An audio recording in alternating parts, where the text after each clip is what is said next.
I'm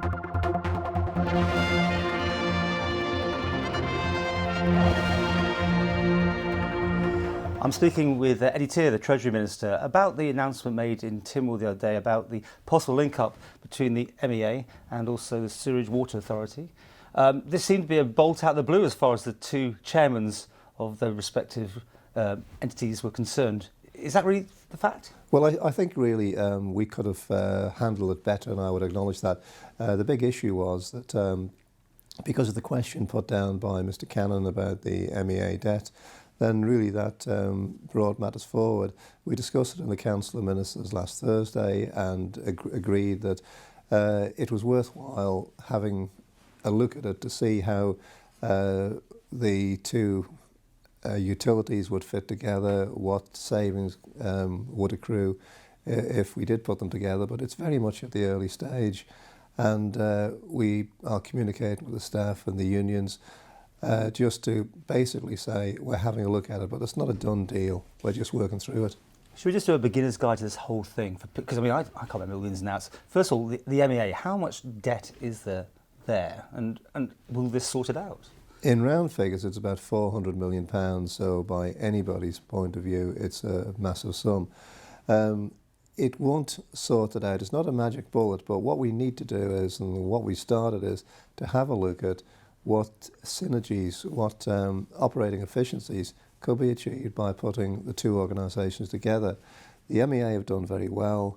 They've reduced their headcount by about 30%, and also they pulled out of the retail operations. Now, because of that, it means that they have spare capacity up in the headquarters at Bollicotia. They have spare service areas too, storage areas as well. So when you have a quick look at it, you think, yeah, there might be something that we should do to take it further, and that's all we're doing. We're just going to the next step. But the government's still running utilities. You don't see any privatisation in this at all? I don't see any privatisation issues, because if we privatised it, then the price that the consumer would pay would also have to include a profit element for the person who had actually purchased the utility companies.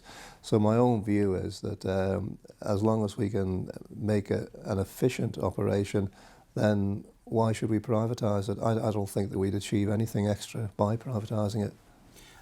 Job losses, you alluded that will be part of it, so that's going to be painful for some people. And these two chairmen obviously probably like their jobs and they don't want to give up their positions. Well, inevitably there will be reviews of staffing, but where I see the synergies coming aren't really at the sharp end. It's at the higher end in the organisations. But it would be wrong to make any categoric statements at the moment. As I said before, we're just looking at it. We're just trying to see whether it will be feasible. But we have to acknowledge that there are synergies between the two companies. They both issue bills to customers. They both have meters to some extent. The MEA has more meters than the Water Authority. But there are certain elements there which might just mesh in together. So if we have a look at it and see what efficiencies could be extracted, it has to be good for the consumer overall. Have you got a time frame for this to happen, if it does happen? Well, what I'd like to see now is that we do our research and make a decision as soon as possible.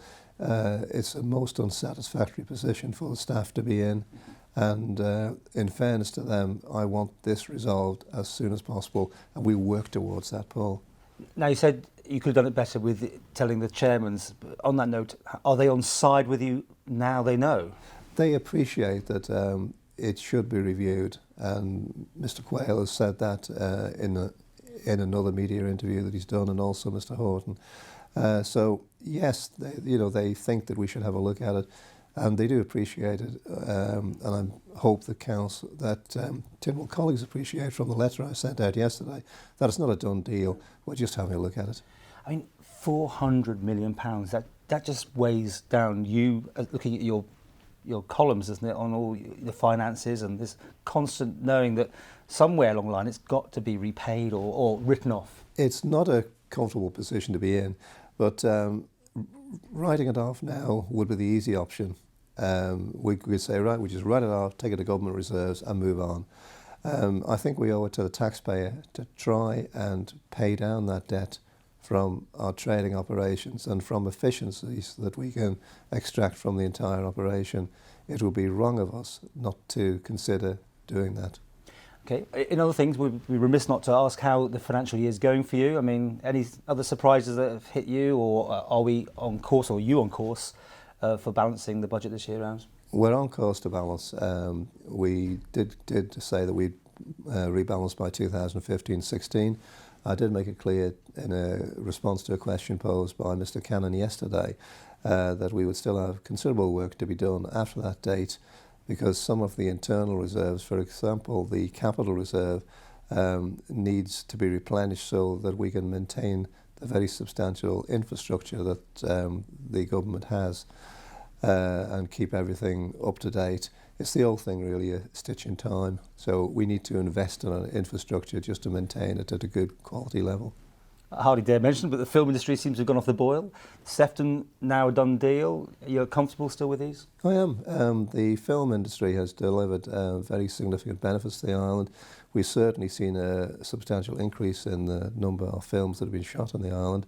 And I think that working with a big name like Pinewood, who can bring an awful lot to the table, does benefit both parties. And it helps to support the tourist industry. It gets heads on beds. And also it helps to increase the worldwide recognition of the Isle of Man, so people are more aware of the Isle of Man. And it also diversifies us from the finance sector. Now, the government has been successful over the last decade or so in its diversification efforts. Now, as the economy's grown, the finance sector as a share of the overall economy has fallen. The finance sector in absolute terms is still growing, but its relative importance to the overall economy is decreasing. So we need to have a look at other areas of economic activity, and that will help to protect the economy and also to provide a wider variety of jobs for our young people in the future. And the Sefton deal? The Sefton deal, that's currently being investigated by the Economic Initiatives Committee. We're quite comfortable with that. I'm sure that they'll find their deliberations very interesting. We have sent them an initial overview, timelines, etc., and information. They've come back to us. We are responding to that, and I think that'll be in later on this week, that response. But were you, I mean, are you happy still with what you did? I mean, that's what I was trying to really get Yes, to. beg your pardon, yes, Yeah. I am.